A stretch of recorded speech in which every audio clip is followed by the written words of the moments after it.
Hello दोस्तों, कहानी की इस नई सीरीज में आप सभी का स्वागत है। आज का इस कहानी का नाम है शराबी पति। यह एक हस्बैंड वाइफ की स्टोरी है।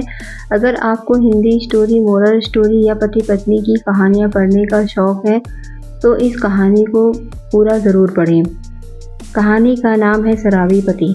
एक प्यारे से गांव में तारा नगर में किरण और जगन नाम के दो पति पत्नी रहते थे। जगन एक नंबर का बेवड़ा व्यक्ति था। हर वक्त नशा किया करता था, जिससे किरण बहुत ज़्यादा परेशान थी। एक जगन पी ले ओ मेरे राजा, पी ले ओ मोरे जाने। अरे जगन है मेरा नाम, रोज पीना है मेरा काम। अरे ढिंक चिका ओए होए किरण, हे भगवान पता नहीं ये बेवड़ा आदमी इस वक्त कहाँ होगा। अगर हाथ लग जाए तो आज इसका सारा नशा उतार दूंगी। किरण, ए जी आप यहाँ क्या कर रहे हैं? मैं आपको कब से ढूंढ रही हूँ। जगन, अरे भाग्यवान तुझे दिखता नहीं है क्या? मैं यहाँ नदी के किनारे मछलियाँ पकड़ रहा हूँ। किरण, अच्छा तो अब मछुआरे बन गए, लेकिन आपने जो मछलियाँ पकड़ी हैं वो सब कहाँ हैं? जगन, अब तुम्हें क्या बताऊँ भाग्यवान, मैं उन सारी मछलियों को आज़ाद कर दिया और अभी नदी में पानी पीने गई हैं। किरण, अरे आपका दिमाग तो खराब नहीं हो गया? लगता है आज आपने कुछ ज़्यादा ही पी ली। चलिए अब घर चलिए। जगन, नहीं भाग्यवान, आज मैं घर नहीं आऊँगा। आज मैं इन सारी मछलियों को घर लेकर ही आऊँगा। किरण, इस आदमी को कौन समझाए कि इसके पास मछलियाँ पकड़ने का कोई जाल नहीं है। इतना कहकर किरण गुस्से में अकेले घर चली जाती है। जगन, अरे बोतल इतनी जल्दी कैसे ख़त्म हो गई यार?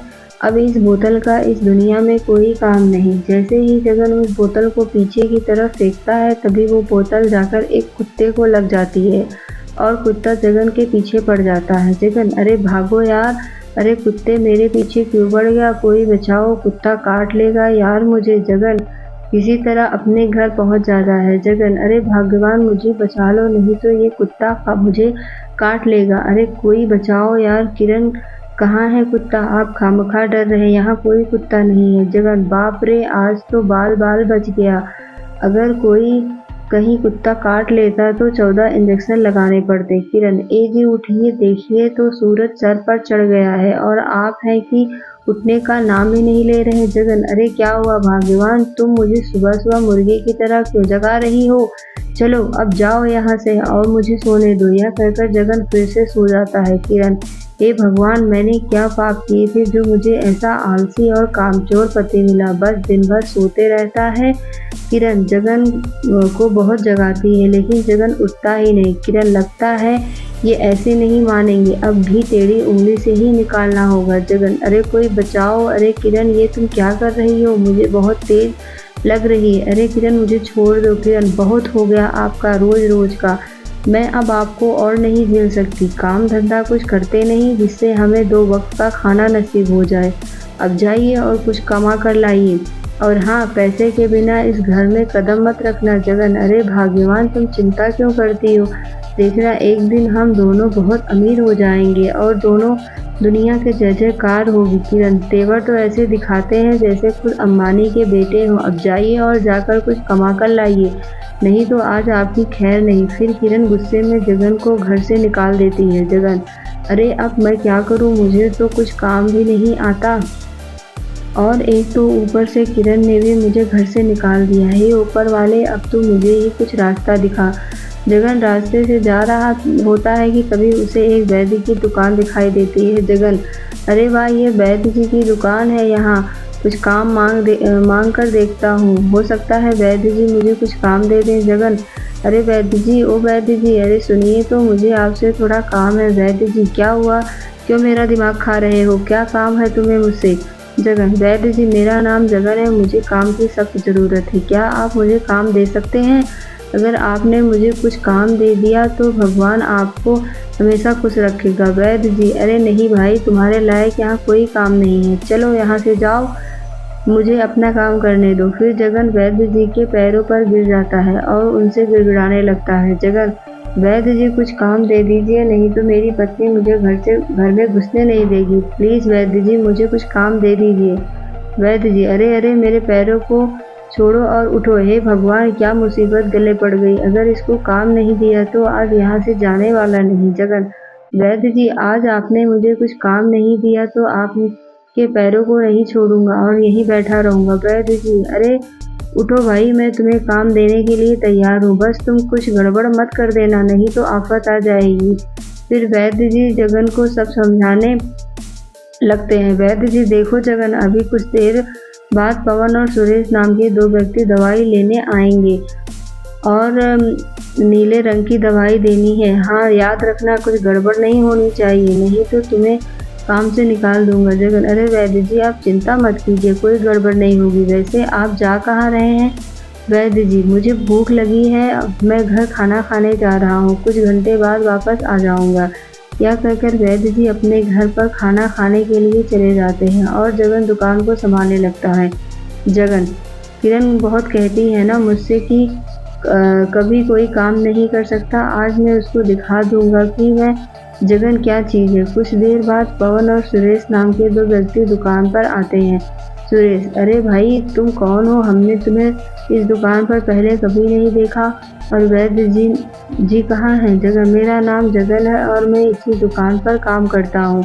वैद्य जी अभी घर पर खाना खाने गए हैं। सुरेश, अरे भाई, मेरा नाम सुरेश है और मुझे कई दिनों से दस्त लगे हुए हैं। क्या वैद्य जी ने दस्त की वो दवाई ले आए? जगन, ओ अच्छा, तो तुम दोनों का नाम ही पवन और सुरेश है। वैद्य जी ने मुझे तुम दोनों के बारे में बताया था और कहा था कि दवाई तुम्हें दे दो। पवन, हाँ भाई, जल्दी से हमें दवाई दे दो, मेरा भी बहुत पेट दुख रहा है। जगन, अरे मैं तो भूल ही गया, वैद्य जी ने लाल दवाई किसे देने के लिए कहा था और नीली दवाई किसे? सुरेश, अरे भाई, जल्दी दवाई दे दो, मुझे देर हो रही है।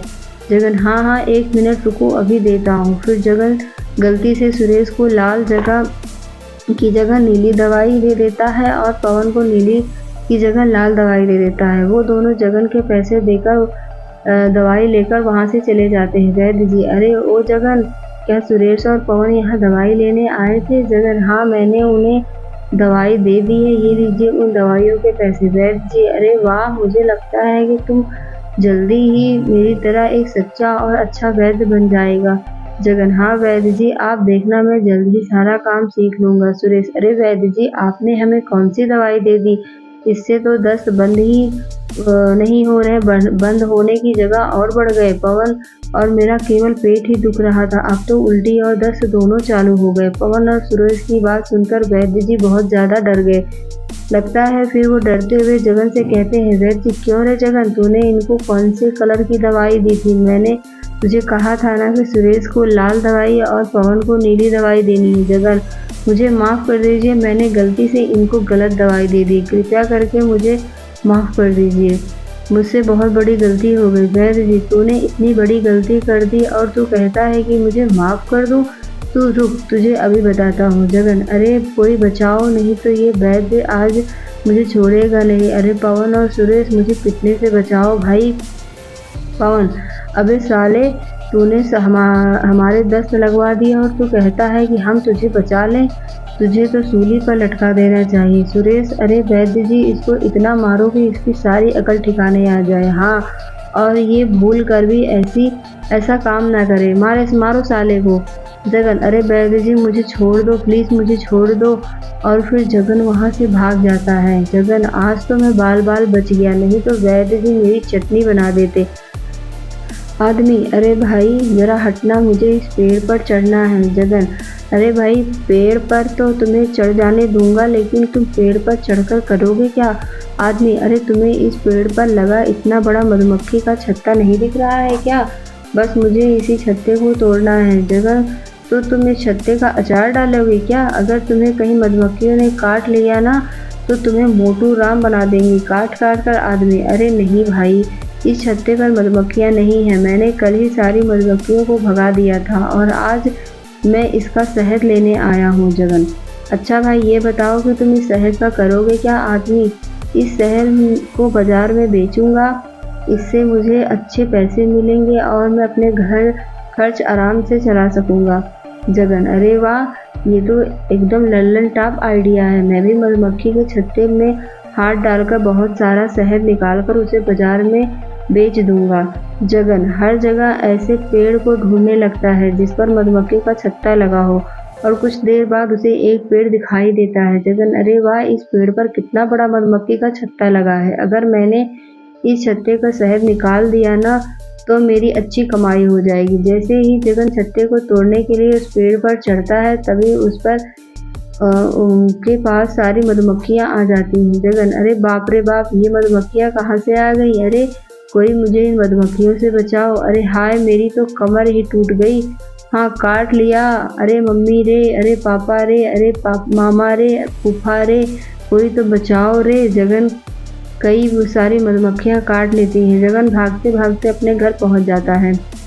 जगन अरे किरण, जल्दी से दरवाज़ा और खिड़कियां बंद करो, नहीं तो आज कयामत आ जाएगी। किरण अरे क्या हुआ जी, आप इतने घबराए हुए क्यों हैं और आप मुझे दरवाजे और खिड़कियां बंद करने के लिए क्यों कह रहे हैं? जगन अरे पहले बंद करो, फिर मैं तुम्हें बताता हूँ। किरण दरवाजे और खिड़कियां बंद कर देती। किरण लो, अब मैंने दरवाजे खिड़कियां बंद कर दी, अब बताओ आखिर क्या बात है? फिर जगन किरण की मधुमक्खियों के छत्ते वाले सारी बात बताई। किरण ए जी, आपको ये पता ना ही चला कि छत्ते पर सारी मधुमक्खियां हैं। जगन यहाँ उन मधुमक्खियों ने मेरा काट काट कर तेल निकाल दिया और तुम्हें हंसी आ रही है?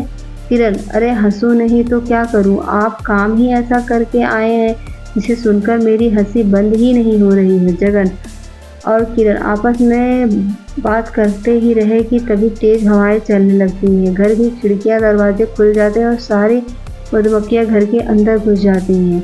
जगन और किरण भागो, ये मधुमक्खियां तो फिर आ गई, लगता है आज हमारा पीछा नहीं छोड़ने वाली। किरण ए जी, आप भी ना किस मुसीबत को घर ले आए, अब ये मधुमक्खियां हमें छोड़ेंगी नहीं। जगन अरे कोई बचाओ, नहीं तो मधुमक्खियां हमें छोड़ेंगी नहीं। किरण हे भगवान, कैसे पति दिया है तूने मुझे, इनसे एक काम तो ढंग से होता नहीं। कोई हमें इन मधुमक्खियों से बचाओ। फ्रेंड्स, अगर आपको मेरी स्टोरी अच्छी लगी हो तो नीचे कमेंट करके हमें ज़रूर बताइएगा।